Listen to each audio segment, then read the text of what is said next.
क्योंकि जब हम बच्चे को बताएंगे कि एप्पल, तो एप्पल माने सेव, ठीक है।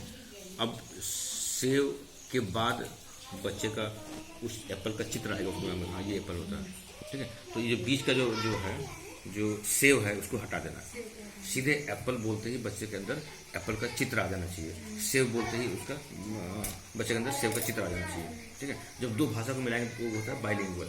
और बाइलिंगुअल मेथड का सबसे बड़ा ड्रॉबैक क्या होता है कि इसमें जो है बच्चे का जो पॉज है, पॉज मतलब होता है कि हम किसी से प्रश्न पूछते हैं और वो कितने देर में उसको उत्तर दे रहा है, वही पॉज होता है। तो एफ, हाँ, F is inversely proportional to 1/p। तो p नीचे है, तो फ्लुएंसी को बढ़ाने के लिए हमें क्या करना होगा, पॉज को घटाना होगा। जब पॉज 0 होगा तब फ्लुएंसी मैक्सिमम होगी। पॉज जितना बढ़ेगा उतना फ्लुएंसी घटेगी, क्योंकि inversely proportional, F is inversely proportional to 1/p, ठीक है। तो ये सबसे बड़ा ड्रॉबैक होता है बाइलिंगुअल मेथड में कि बच्चा जो है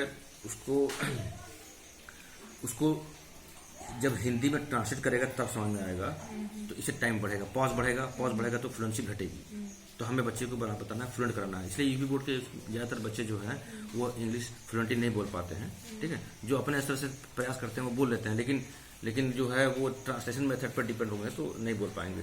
जैसे हमने कहा कि what is your name, what's name, तो बच्चा एक एक वर्ड का पहले हिंदी निकालेगा कि व्हाट माने क्या, इज माने है, योर माने तुम्हारा, नेम माने नाम, अच्छा मेरा नाम क्या है, तब वो उसका जवाब देगा। तो पॉज बढ़ गया, तो क्या हो जाएगा, ये फ्लुएंसी घट जाएगी, ठीक है। तो उसमें सबसे बड़ी बात है कि बच्चे को जो है जब हम इंग्लिश पढ़ाते हैं तो अगर ट्रांसलेशन मेथड से पढ़ाएंगे तो 10 मिनट में एक लेसन खत्म हो जाएगा, 10 मिनट में एक लेसन खत्म हो जाएगा। और कितने लेसन हैं उसमें आप देखिए, जो है 17, 18, 19 लेसन हैं, तो हम 19 दिन में सारा एक साल का कोर्स पढ़ा देंगे। अब कहेंगे कोर्स खत्म हो गया, अब बच्चे कुछ नहीं आ रहा। तो एक लाइन को जो है एक पीरियड में पढ़ाना है। अच्छा। एक लाइन को आपको इंग्लिश में ही समझाना है, बिना हिंदी का नहीं सहारा लेना है। ट्रांसलेशन करेंगे तो हम 10 मिनट में खत्म कर देंगे। आप कहेंगे long ago there was a king, बहुत समय की बात है कि एक राजा था, काम खत्म हो गया मेरा। लेकिन long ago there was a king, इसको समझाने के लिए आपको इंग्लिश में ही समझाना है, जब तक बच्चा समझ न जाए। जब सब मेथड आपका फेल हो जाता है तो सबसे अंतिम वाला जो मेथड होता है वो होता है आपका ट्रांसलेशन, मतलब वही बाइलिंगुअल मेथड, ट्रांसलेशन। जैसे long ago there was a king, इसको बिना हिंदी यूज किए कैसे समझाएंगे। अब जैसे हम कहेंगे कि long ago there was a king, ठीक है। अब ये किंग नहीं समझ रहा बच्चा, तो फिर क्या करेंगे कि किंग का जो है बोर्ड पे चित्र बनाएंगे या TLM बना के ले जाएंगे, उसको दिखाएंगे। बच्चा बोलेगा राजा, लेकिन आप नहीं बोलेंगे राजा।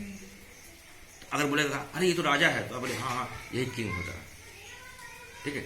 मतलब हिंदी टीचर को नहीं यूज करना, ठीक है, तब वो भाषा को सीखेगा और तब बच्चा वो परफेक्ट बनेगा और उसकी फ्लुएंसी बढ़ेगी। यही डायरेक्ट मेथड होता है, और इस मेथड से टीचिंग। सर आजकल जो गवर्नमेंट की एक मतलब कह लीजिए इनिशिएटिव है, और कि English medium primary school basic शिक्षा परिषद के बैनर तले खोले जा रहे हैं। उसमें प्रथम मतलब जो पहली प्रक्रिया थी उसमें 140 स्कूल आए, फिर दूसरी प्रक्रिया में, तीसरी प्रक्रिया में भी शायद आने वाले हैं। तो ऐसे में आपके 420 स्कूल लगभग हो जाएंगे, 420।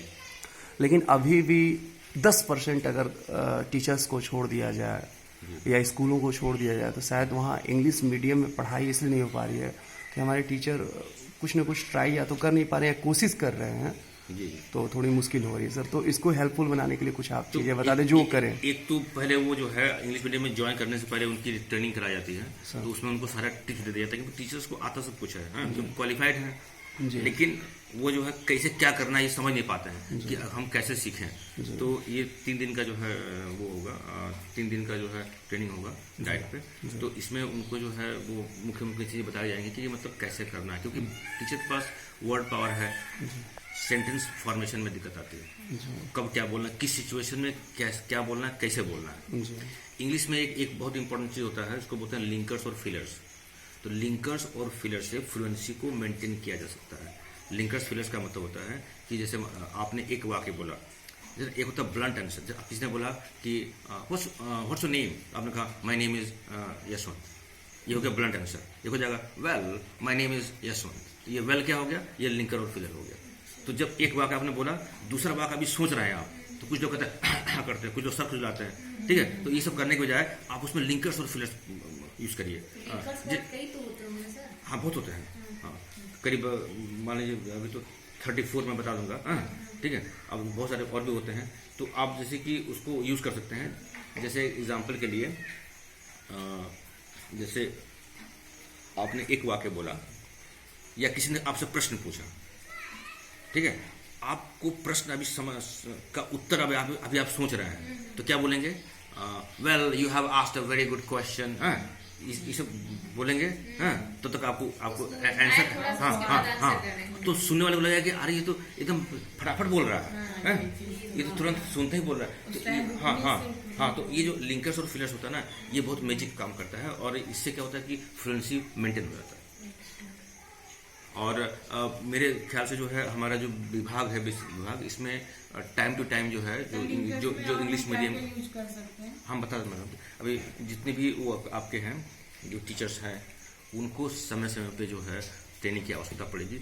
इन सर्विस ट्रेनिंग प्रोग्राम को चलाना पड़ेगा, और तब जाके हम क्वालिटी दे पाएंगे, क्योंकि हमारे टीचर्स बहुत योग्य हैं, ठीक है, योग्यता में कोई कमी नहीं है। बस चूंकि ये जो इंग्लिश मीडियम का जो माहौल है अभी उनके टच में नहीं था, हाँ तो अब जब थोड़ा चेंज हो रहा है, हाँ मीडियम चेंज हो रहा है, तो थोड़ा दिक्कत आएगी, लेकिन अगर वो सिंसियर होंगे तो अच्छा करेंगे। सर इसमें आपके सहयोग की काफ़ी अपेक्षा होगी। अगर ऐसे बार बार वीडियोस जाते रहें और तमाम जो हमारे इंग्लिश मीडियम के ग्रुप्स हैं उस पर लगते रहें, तो शायद ये वीडियो से भी बहुत कुछ हम सीखने को प्रेरित होंगे, और बार बार इससे ये सोचेंगे कि कैसे हम क्या डेली प्रैक्टिस करें। कुछ सर ऐसा अगर हम लोग, मतलब एक आपकी ओर से इनिशिएटिव आए कि 5 मिनट 10 मिनट की वीडियो आए कि हाँ आज क्लास में हम ऐसे करें, या घर पे टीचर्स ऐसे प्रैक्टिस करें, सर ये बड़ी सहायता हो जाएगी सर। और आप जैसे सर एक रत्न बेसिक शिक्षा परिषद में, ये बहुत बड़ी बात है सर। ऐसी बात नहीं, मतलब मैं हमेशा जो है जो भी मुझे, और हम लोगों का सौभाग्य है सर कि आप हमारे हेड टीचर हैं सर, हम लोग ट्रेनिंग तो ऐसे ही हो जाती है सर। तो बहुत बहुत धन्यवाद सर।